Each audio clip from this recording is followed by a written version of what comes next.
I step off the plane, the familiar scent of airport coffee and fuel filling my nostrils. My suitcase wheels click rhythmically against the tiles as I make my way toward the exit. I can't wait to be home. It's been a grueling 2 weeks on the road. Meetings, deals, handshakes that feel like they'll never end.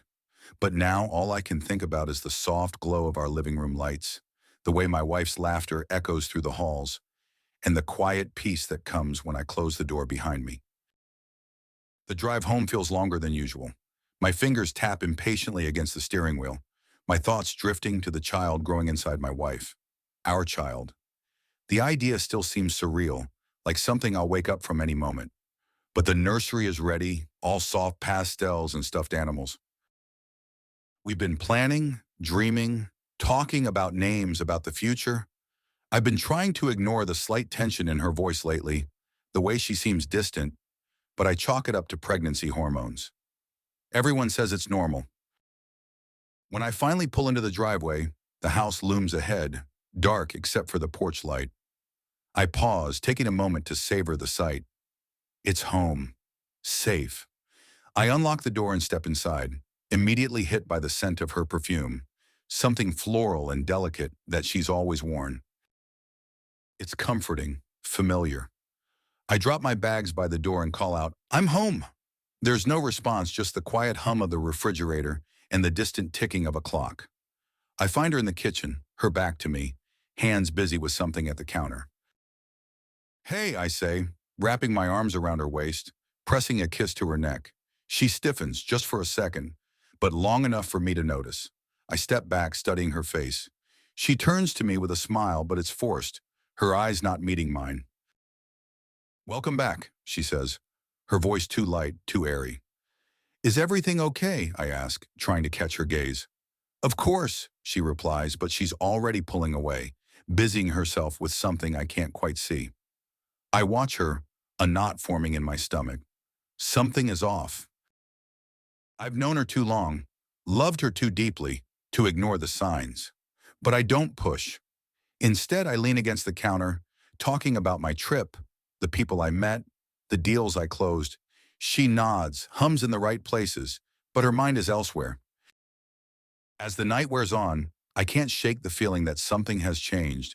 She's distant, distracted, and when I ask about the baby, her answers are short, almost clipped. I try to brush it off, tell myself I'm imagining things, but the feeling lingers, growing stronger with each passing hour. It's not until the phone rings the next morning, with a call from the police, that I realize just how much my life is about to change. The phone rings early, the kind of call that slices through the morning calm like a knife. My heart pounds as I pick up, feeling the dread settle deep in my bones before I even hear the voice on the other end. "Mr. Larson?" It's a man's voice, official and cold. "This is Officer Hensley with the county police. There's been an incident at your residence. We need you to come down to identify a body." My world tilts. The words echo in my head, but they don't make sense. A body? At my house? I stammer something incoherent, but the officer doesn't wait for me to catch up. "I'm very sorry, sir, but we need you to come immediately." The drive is a blur. My hands shake on the wheel, mind racing with possibilities. Is it my wife? The baby? What happened? I can't think straight. The road stretches endlessly in front of me, but my thoughts are trapped in a loop, replaying that cold, detached voice. When I pull up to the house, it's surrounded by police cars, their lights flashing in the early morning light. I park haphazardly, barely aware of what I'm doing as I stumble out and make my way to the door. An officer stops me, his face a mask of practiced sympathy. "Mr. Larson?" He gestures for me to follow him, leading me inside. The house feels alien, the air thick with something heavy, something dark. I barely recognize it. We stop at the entrance to the dining room. My eyes land on the table, and everything in me seizes up. There's a body lying there covered with a sheet, but the blood, it's everywhere. My stomach churns violently. The officer pulls back the sheet, and my breath catches in my throat. It's not my wife. It's a man. A man I've seen before, though it takes me a moment to place him. He's the one from her social media, the one she said was just an old friend. But here he is, sprawled out on my dining room table, lifeless, his face contorted in a way that makes my blood run cold. My mind races. I piece together the fragments of conversations, the late-night texts, the sudden silences. She wasn't just distant. She was hiding something, and now it's staring me in the face, bleeding out on my table. The officer's voice cuts through the fog in my head. "Do you recognize him, Mr. Larson?" I nod numbly. "Yes, he was a friend of my wife's." The officer nods, his expression unreadable. "We'll need to ask your wife some questions, too. Is she here?" "No," I manage to choke out. "She's not here." My thoughts spiral as I try to make sense of it all. The man is dead. In my house, and my wife is nowhere to be found. I stagger back, collapsing into a chair, my head spinning. How could this happen? Why is he here? What the hell is going on? "Mr. Larson, are you okay?" The officer's voice feels distant, like it's coming from underwater. I nod again, but I'm anything but okay. I'm drowning in confusion, in fear, in anger. I feel something cold creeping up inside me as I start to piece it together. The distance, the secrecy, the way she's been pulling away. She wasn't just planning to leave me. She was planning something much worse. My breath quickens as the realization slams into me. She was going to kill me. This man, he must have been her accomplice. And something went wrong. Terribly wrong. But why? Why would she do this? I think of the life insurance policy I updated just last year, the one that would leave her set for life. It makes sense now, in a sick, twisted way. The baby, the future she'd been talking about. It was all a lie. Rage bubbles up inside me, hot and overwhelming. I want to scream, to throw something, to destroy everything around me, but I don't. I just sit there shaking, my hands clenched into fists so tight my nails dig into my palms. "Mr. Larson," the officer's voice snaps me back to the present. "We need to know where your wife is." I swallow hard, trying to regain some semblance of control. She was supposed to be home." "I don't know where she is." The officer nods, scribbling something down in his notebook. "We'll need to locate her. In the meantime, we'll have to take your statement." I barely hear him. My mind is racing, flipping through memories, trying to find the moment when everything changed. When did she decide that I was expendable? That our life, our future, meant nothing? I feel sick, the bile rising in my throat, but I swallow it down. I can't afford to lose it now. I need to know what happened. I need to know why she chose this man over me. Why she chose murder over divorce. When the police finally leave, I'm left alone in the house that now feels like a stranger's. The bloodstains have been cleaned up, but the memory of them lingers, sharp and jagged. I sit in the kitchen, staring at nothing, my mind running in circles. Hours pass, and still no word from her. My phone buzzes on the counter, and I snatch it up, hoping for something, anything. But it's just a text from her, a single line that makes my blood run cold. "We need to talk." I stare at the words, my heart pounding. What does she want? Does she know what happened? Is she going to try to explain this away, like it's some kind of misunderstanding? I text back, my fingers trembling. "Where are you?" Her response is almost immediate. "At the motel by the highway, room 12. I don't think. I just grab my keys and go.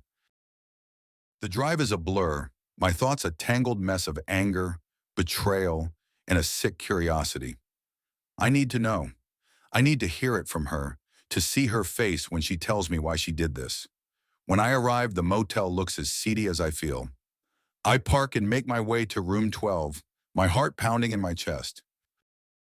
I knock and she opens the door almost immediately, like she's been waiting for me.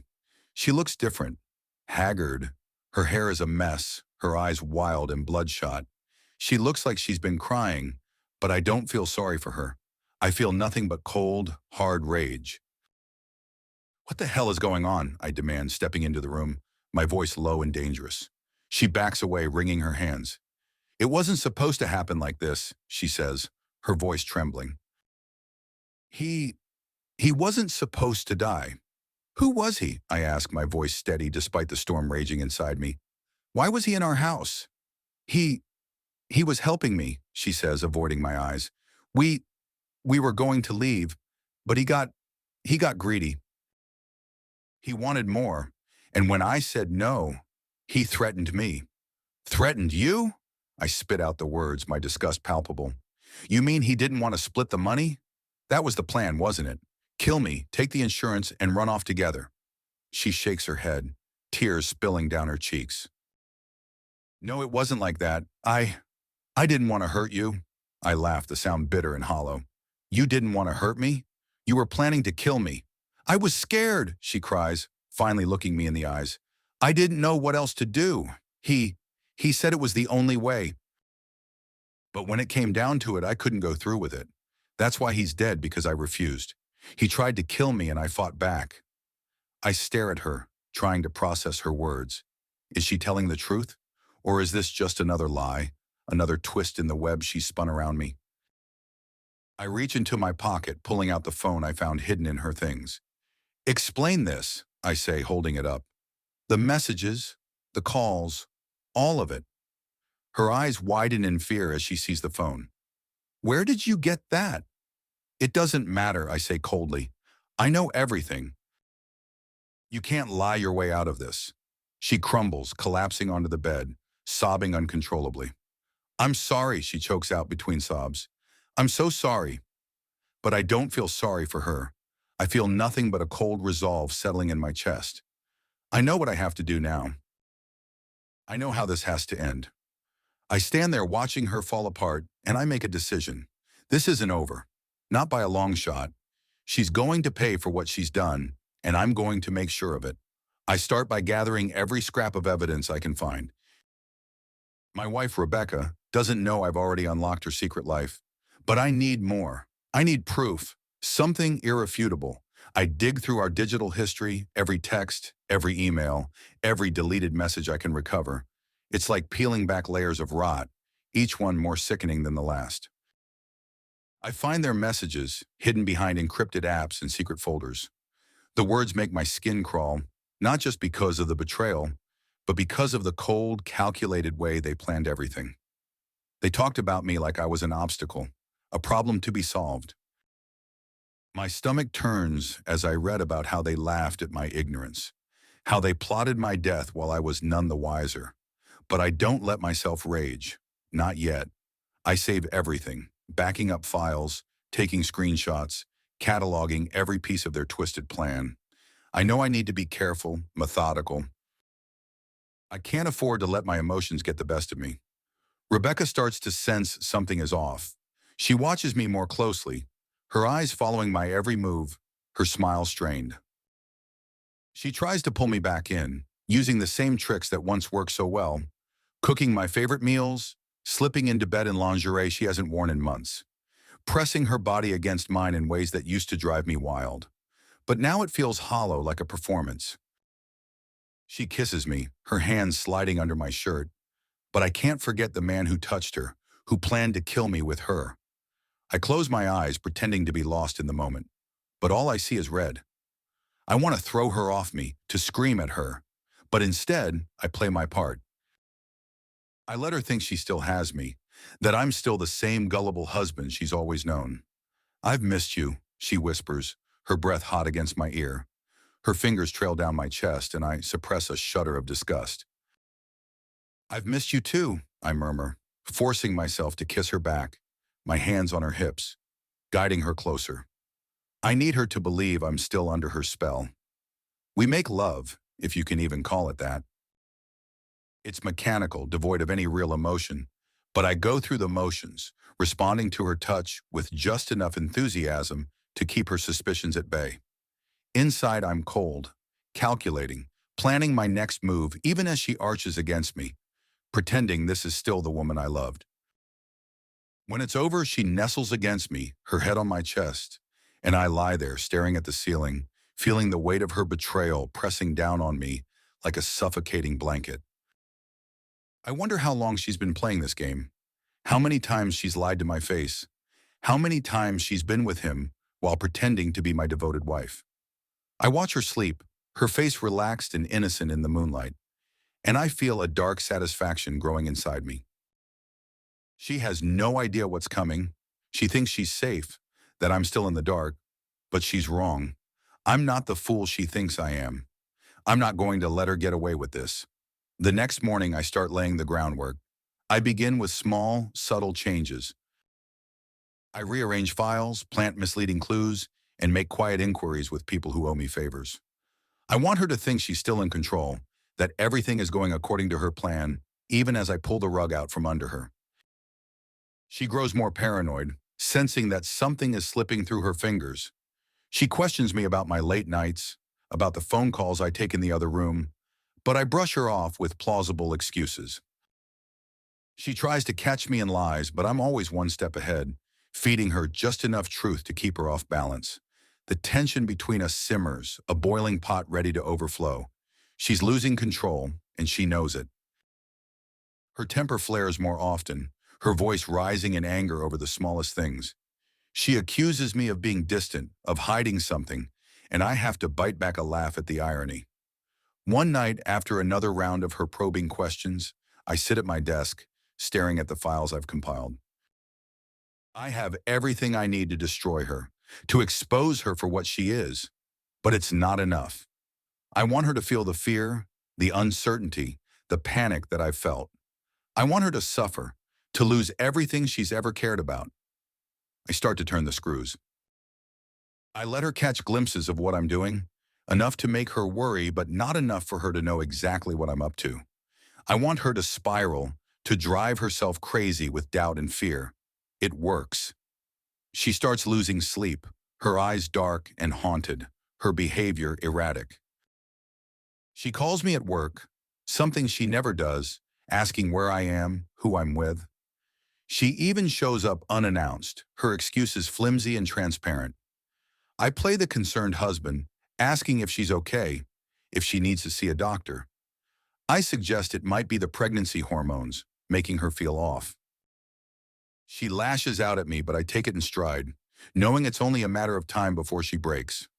One night, after she's finally fallen into a restless sleep, I slip out of bed and retrieve the burner phone I've been using to contact her accomplice. He's been getting nervous, his messages increasingly frantic as he realizes she's losing her grip.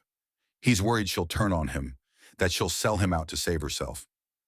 I smile as I type out a message, pretending to be her. I suggest they meet somewhere private to discuss their next move. He agrees, desperate for reassurance. I set the location, a remote spot on the outskirts of town where no one will see us. The next day, I tell Rebecca I'm going to a late meeting, and she barely nods, lost in her own world of paranoia and fear. I drive out to the meeting spot, my heart pounding with anticipation. This is it. This is where I turn the tables. When I arrive, he's already there, pacing nervously by his car. He looks up, surprised to see me instead of her.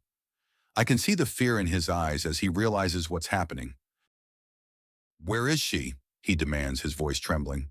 I step closer, letting him see the cold fury in my eyes. "She's not coming," I say, my voice low and menacing. "This ends now." He tries to back away, but I'm faster. I grab him, slamming him against the car, my hands around his throat. He struggles, gasping for breath, but I don't let up. "You thought you could take everything from me," I hiss, my grip tightening. "You thought you could kill me, steal my life, my wife, my child?" He wheezes, his eyes wide with terror. "Please," he chokes out. I didn't want to.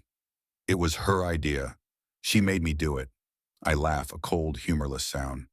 "You're both going to pay," I say, leaning in close, my face inches from his. "But first, you're going to tell me everything." He breaks, spilling every detail of their plan, every twisted thing they did behind my back. I record it all, his voice cracking with fear and desperation as he tries to save his own skin. When he's finished, I step back, letting him collapse to the ground, gasping for air. I look down at him, feeling nothing but contempt. "You're going to disappear," I say, my voice cold and final. "If I ever see you again, if you even think about contacting her, I'll finish what she started. Do you understand?" He nods frantically, scrambling to his feet, stumbling to his car. I watch as he speeds away, disappearing into the night, and I feel a strange sense of satisfaction. One down, one to go. I drive home, my mind racing with the next steps. Rebecca's time is running out, and I'm ready to bring this nightmare to an end. But I know I have to be careful. She's desperate, and desperate people are dangerous. When I walk through the door, she's waiting for me, her eyes wide and wild. "Where were you?" she demands, her voice shrill. "Work," I say calmly, walking past her. "I told you I had a meeting." She grabs my arm, her nails digging into my skin. "You're lying," she hisses. "I know you're lying. I know you've been hiding something." I turn to face her, my expression unreadable. "What are you talking about?" "You're planning something," she accuses, her voice trembling with anger and fear. "I'm not stupid, you know. I can see it in your eyes." I pull my arm free, stepping back. "You're paranoid, Rebecca," I say, my voice cold. "You need help." She stares at me, her face twisted with rage. "You're going to regret this," she whispers, her voice filled with venom. "You're going to regret everything." I watch as she storms out of the room, slamming the door behind her, and I feel a strange sense of calm. She's unraveling, and soon she'll be right where I want her. The end is near, and I'm ready for it. The day of reckoning arrives sooner than I expected. I've been planning for this moment, but nothing can fully prepare you for the final confrontation. I wake up early, the weight of what I'm about to do pressing down on me. Rebecca is still asleep, her face peaceful, as if she hasn't been scheming behind my back. It almost makes me hesitate, but I know I can't back down now. I slip out of bed quietly, moving through the house like a ghost, gathering everything I need. The evidence, the recordings, the messages, all of it. I feel a cold determination settle over me. This is it. There's no turning back. Rebecca wakes up as I'm finishing my coffee. She's bleary-eyed, still shaking off the remnants of sleep. "Morning," she mumbles, rubbing her eyes. "You're up early." "Couldn't sleep," I say, my voice flat, emotionless. I can see a flicker of suspicion in her eyes, but she doesn't press. She's been walking on eggshells around me for days, sensing that something is off but unable to put her finger on it. We move through the morning in silence, the tension between us thick enough to cut with a knife. She tries to make small talk, but I don't engage. I can see the worry growing in her, the way her hands tremble slightly as she pours her coffee, the way her eyes dart toward me when she thinks I'm not looking. When we're both ready, I tell her we need to talk. Her face pales and I can see the panic start to set in. "What about?" she asks, trying to sound casual, but her voice betrays her. "Everything," I say, my tone leaving no room for doubt. "We need to talk about everything." I lead her into the living room, where I've set up everything. The evidence is laid out on the coffee table, neatly organized, impossible to ignore. She sees it all, and her face goes white. "What is this?" she asks, her voice barely above a whisper. "This," I say, gesturing to the files, the recordings, "is the truth. Everything you've been hiding from me, everything you've done." She stares at it all, her eyes wide with fear. "I don't know what you're talking about," she says, but there's no conviction in her voice. She knows she's caught. "Don't lie to me," I snap, my patience finally breaking. "I know everything, Rebecca. The affair, the plan to kill me, all of it. You've been caught." She collapses onto the couch, her hands shaking. "I didn't mean for it to go this far," she says, her voice trembling. "It wasn't supposed to be like this." "What was it supposed to be then?" I ask, my voice cold. "You were going to kill me, take everything, and run off with him. How is that not going too far?" Tears spill down her cheeks, but I feel nothing. I've seen the real her, the person behind the mask, and I can't muster any sympathy. "He made me do it," she says, her voice desperate. "He threatened me, said he would hurt me if I didn't go along with it. I didn't have a choice. Bullshit, I say, my voice hard. You had a choice. You always had a choice, and you chose to betray me, to lie to me, to plot my death. Don't you dare try to play the victim now. She breaks down completely, sobbing uncontrollably, but I don't let her off the hook. I push the files toward her, making her look at everything. These are your messages, your plans. You are in this up to your neck, Rebecca. Don't try to weasel out of it now. She looks at the evidence, her tears smudging the ink on the pages. I'm sorry, she whispers. I'm so sorry. Sorry doesn't cut it, I say, my voice ice cold. You think you can just say sorry and make it all go away after everything you've done? She shakes her head, her sobs racking her body. I don't know what else to say. I'm scared. I don't want to go to jail. I laugh, a harsh, bitter sound. You should have thought of that before you decided to kill your husband. Did you think you'd get away with it?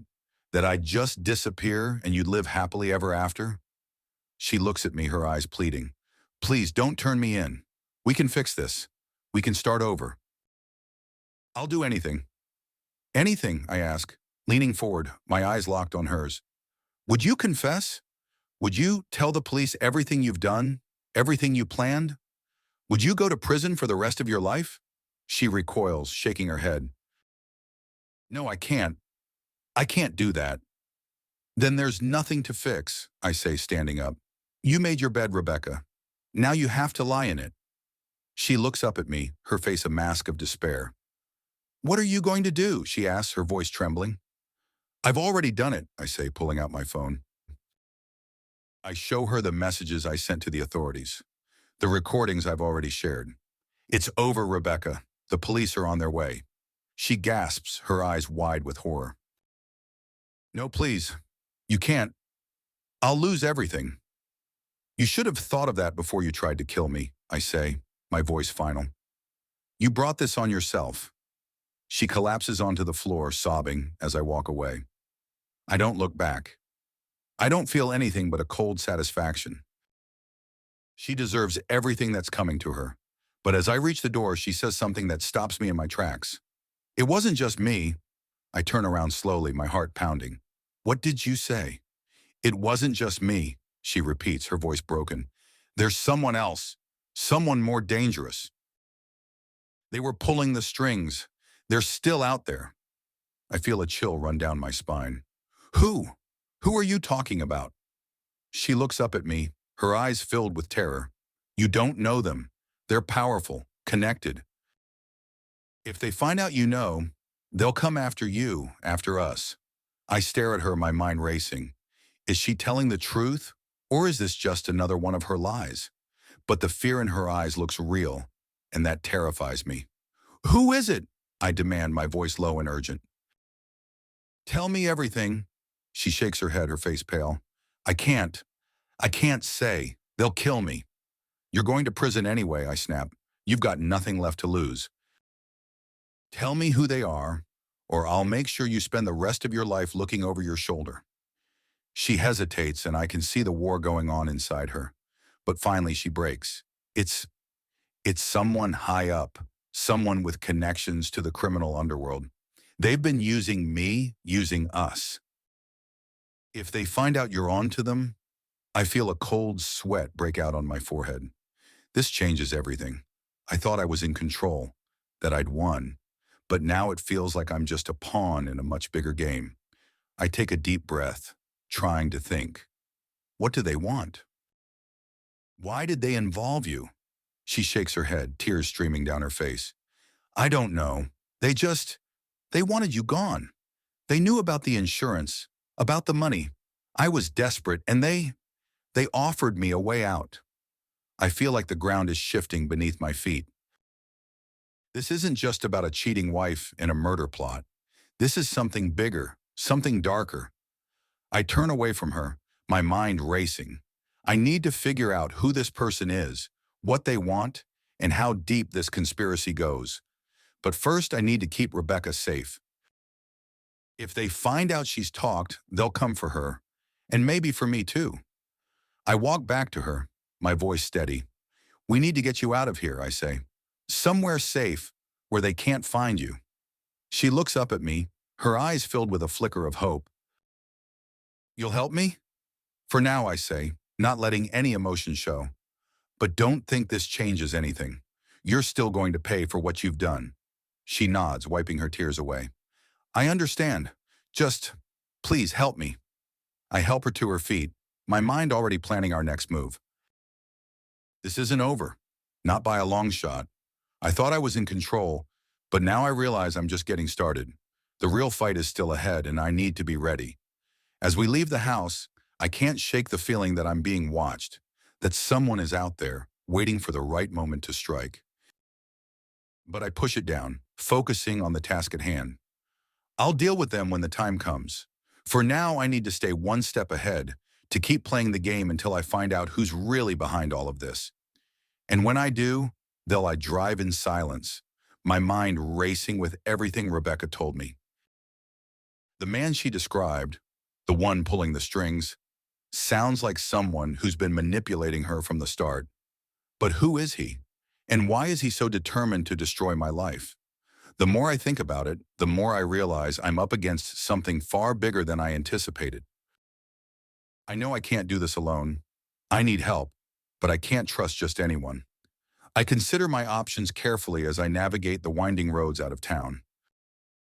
The police are already involved, but I need someone who can work outside the system, someone who can get me information without drawing too much attention. I think of an old friend, Mark, who left the force a few years back to start his own private investigation firm. He's the only person I can think of who has the skills and the discretion to help me with something like this. I pull over to the side of the road and make the call. Mark answers on the second ring, his voice gruff but familiar. Hey, it's been a while, I say, trying to keep my tone light, even though the situation is anything but. Too long, Mark replies. What's going on? You don't sound like someone calling just to catch up. I sigh, running a hand through my hair.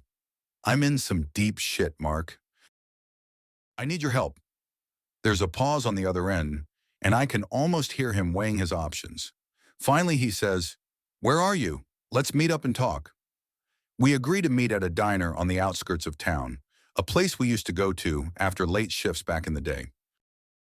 I hang up and start driving again, my thoughts a tangled mess of fear, anger, and a creeping sense of dread.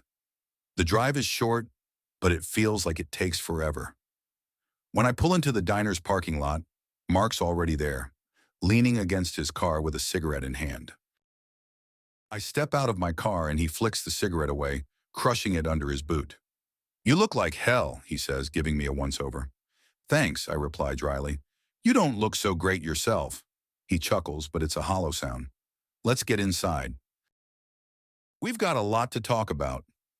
We slide into a booth in the back, away from the few other patrons scattered throughout the diner.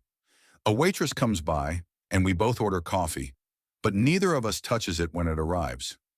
Mark leans forward, his expression serious. So tell me what's going on. I take a deep breath and start from the beginning, telling him everything. Rebecca's affair, the murder plot, the mysterious figure she claims is behind it all. Mark listens without interrupting, his face growing darker with every detail. When I finish, he sits back, crossing his arms over his chest. This is bad, he says, and I can hear the tension in his voice. If what she's saying is true, you're dealing with someone dangerous. You need to be careful. I know, I say, my voice low. That's why I called you. I need to find out who this guy is before he finds out that I know about him.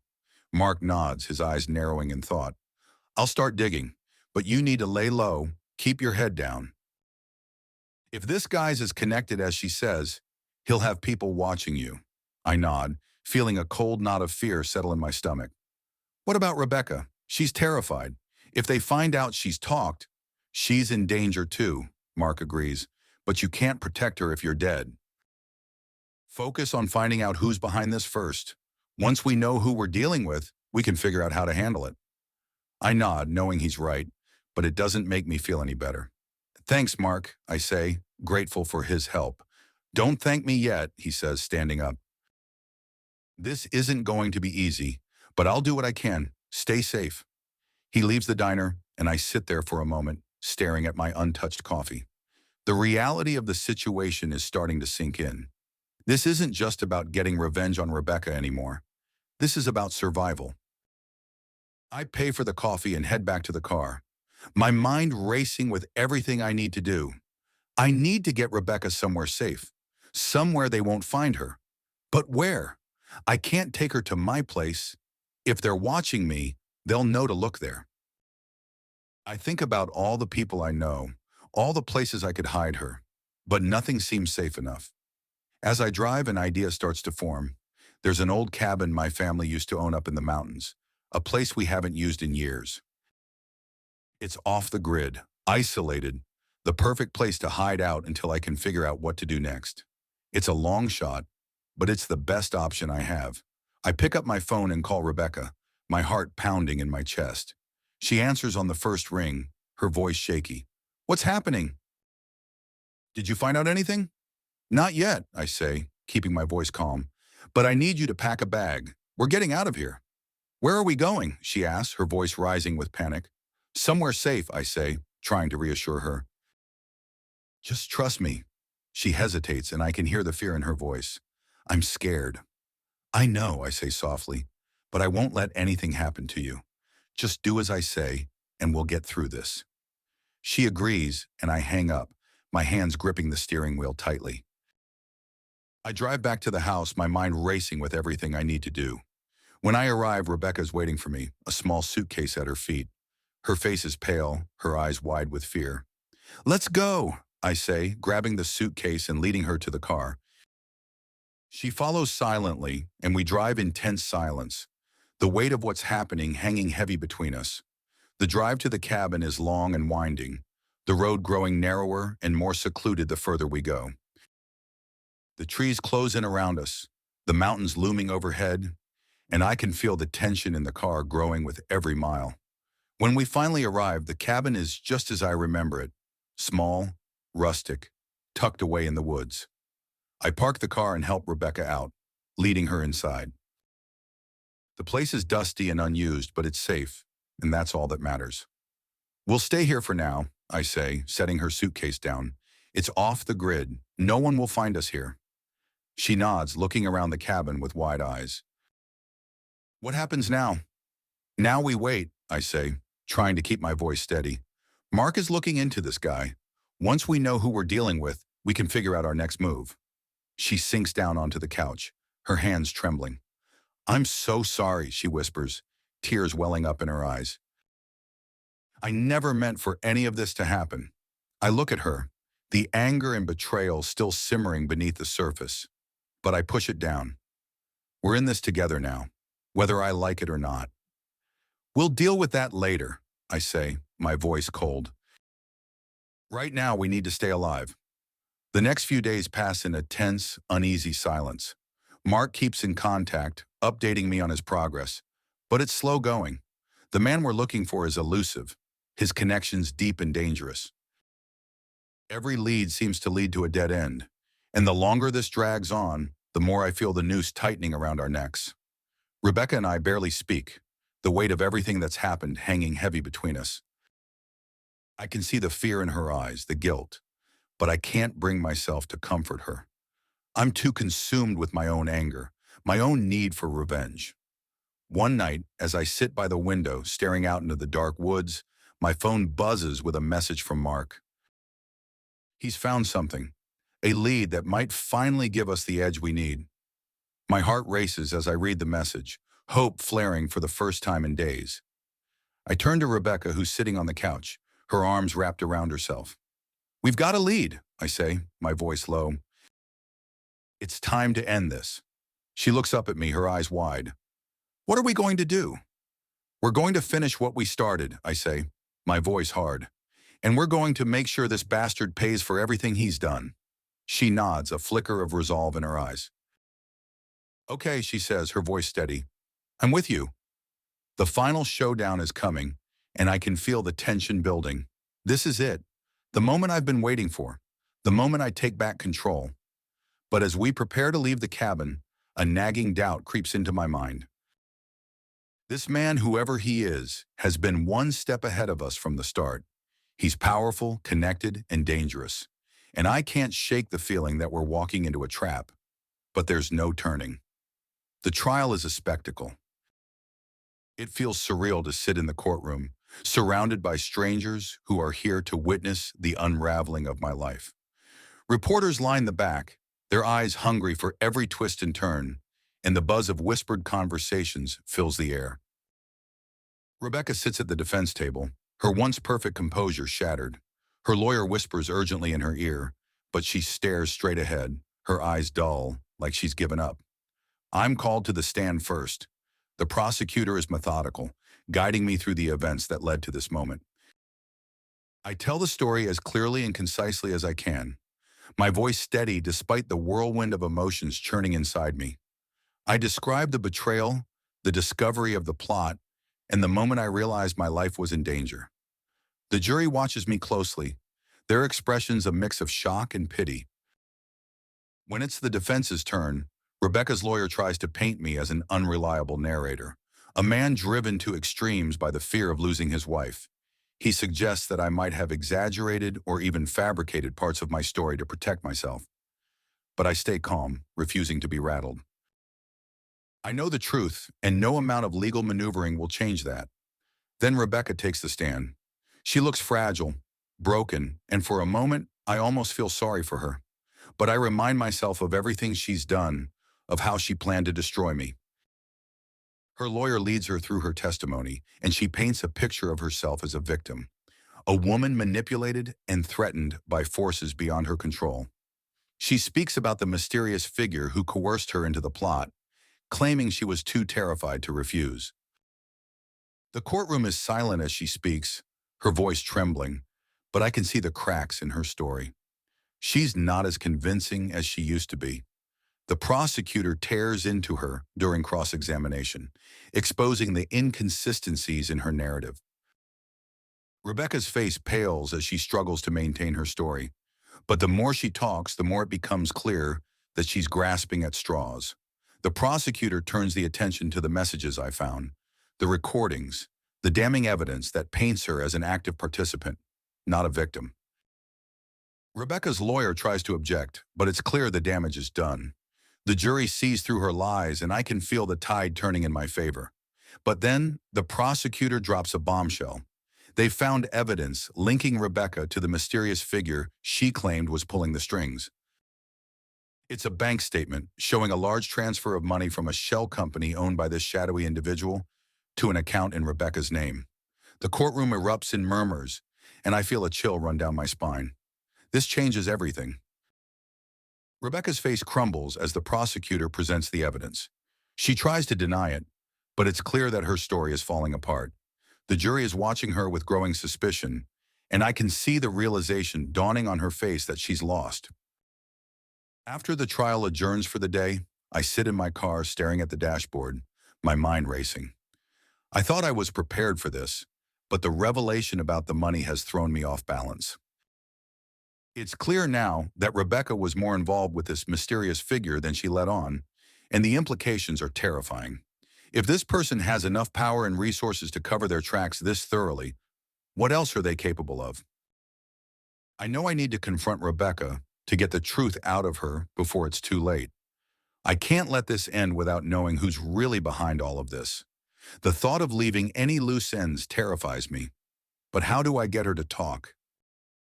She's already dug herself into a hole, and I doubt she'll willingly give me the answers I need. That night, I drive back to the cabin. Rebecca is there, sitting in the living room, her face pale and drawn. She looks up as I enter, fear flashing in her eyes. I can see the guilt weighing on her, but I don't care anymore. I'm past caring. We need to talk, I say, my voice flat. She nods, her hands trembling as she folds them in her lap. Who is he, Rebecca? Who's behind all of this? She hesitates, her eyes darting around the room like she's looking for an escape. But there's nowhere to run. I'm done playing games. Tell me the truth, I say, my voice rising. If you want any chance of getting out of this, you need to tell me everything. She looks at me, and for a moment, I see the old Rebecca, The woman I married. The woman I thought I knew. But then her expression hardens, and I realize she's still hiding something. I don't know who he is, she says, her voice barely above a whisper. I never met him in person. All our communication was through intermediaries. Bullshit, I snap. You don't get involved in something like this without knowing who you're dealing with. I'm telling the truth, she insists, her voice shaking. He's dangerous, more dangerous than you can imagine. If I tell you more, he'll come after both of us. You have no idea what he's capable of. I feel a cold sweat break out on my forehead.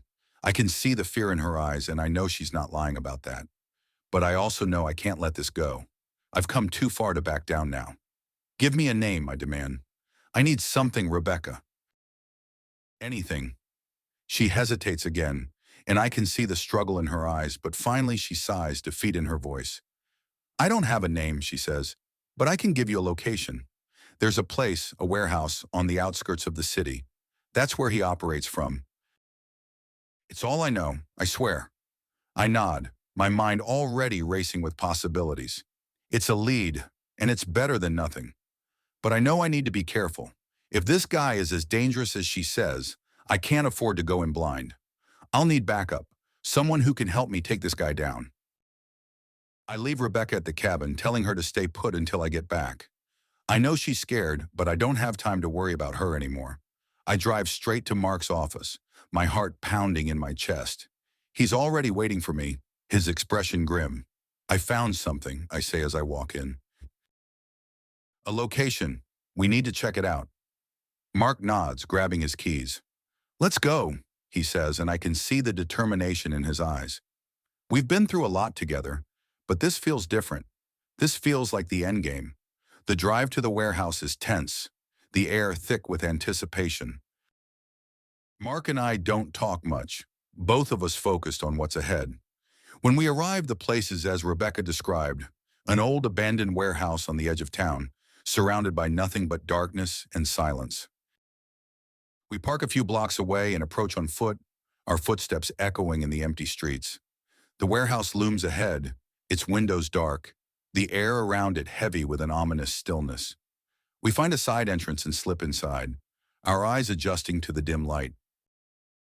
The place is empty, but I can feel the tension in the air, like something is waiting just out of sight. We move through the space cautiously, checking every corner, every shadow. But there's nothing. It's like the place has been abandoned for years. Frustration and fear start to bubble up inside me. Was this a trap? Did Rebecca set me up? But then, as we're about to leave, Mark finds something, a hidden door, tucked away in the back of the warehouse, almost invisible in the darkness. We force it open, and what we find on the other side chills me to the bone. It's a room small and cramped, filled with surveillance equipment, maps and photos.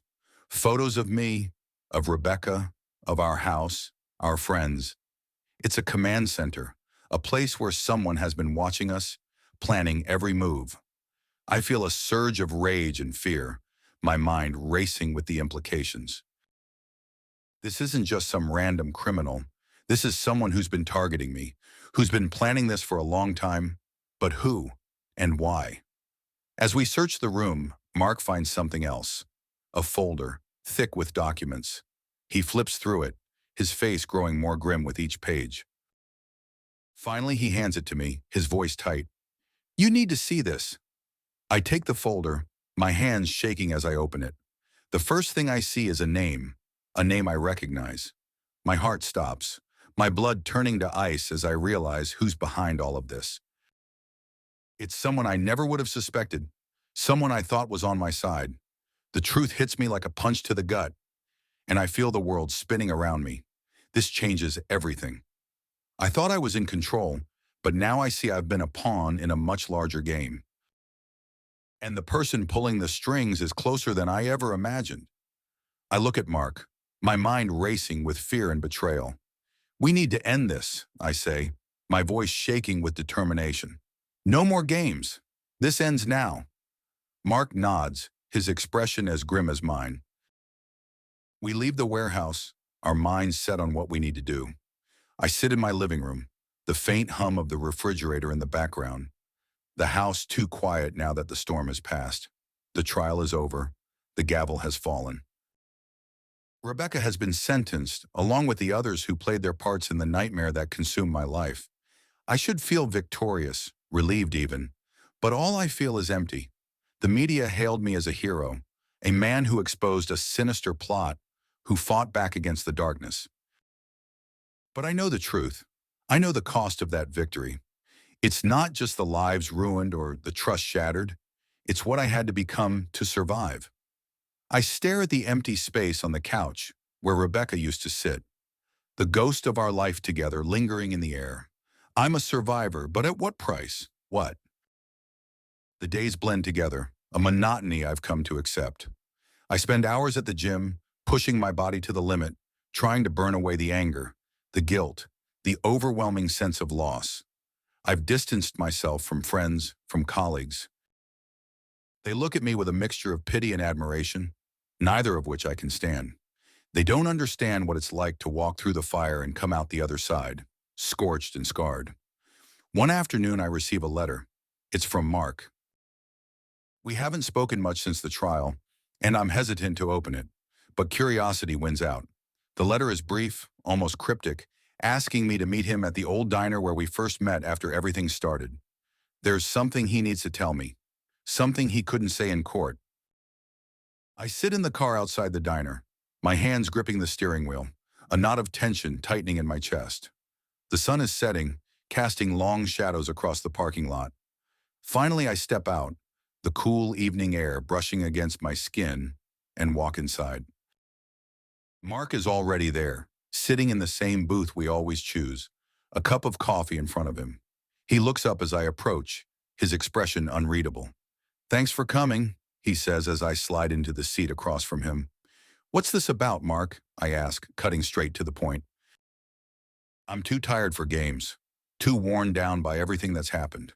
He sighs, rubbing a hand over his face. "There's something I didn't tell you, something I found out after the trial." My heart skips a beat. "What do you mean?" He reaches into his jacket and pulls out a file, sliding it across the table to me. "I did some digging. I couldn't let it go, not after everything, and I found something disturbing." I open the file, my eyes scanning the documents inside. It's information on the man behind the conspiracy, the one who orchestrated everything. The more I read, the colder I feel. This man wasn't just some criminal mastermind.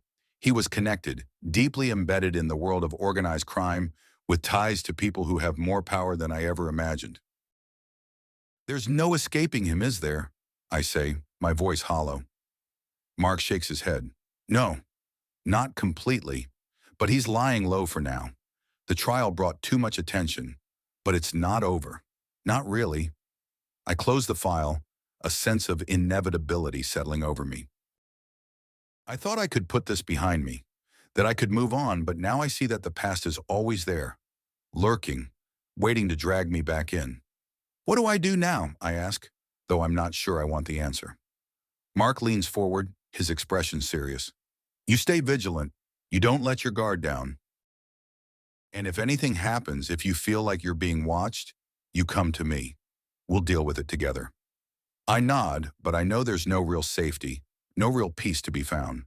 The darkness is still out there, and it's only a matter of time before it reaches me again.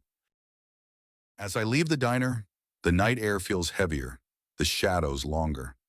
I drive home, the road empty and dark, my thoughts a tangled mess.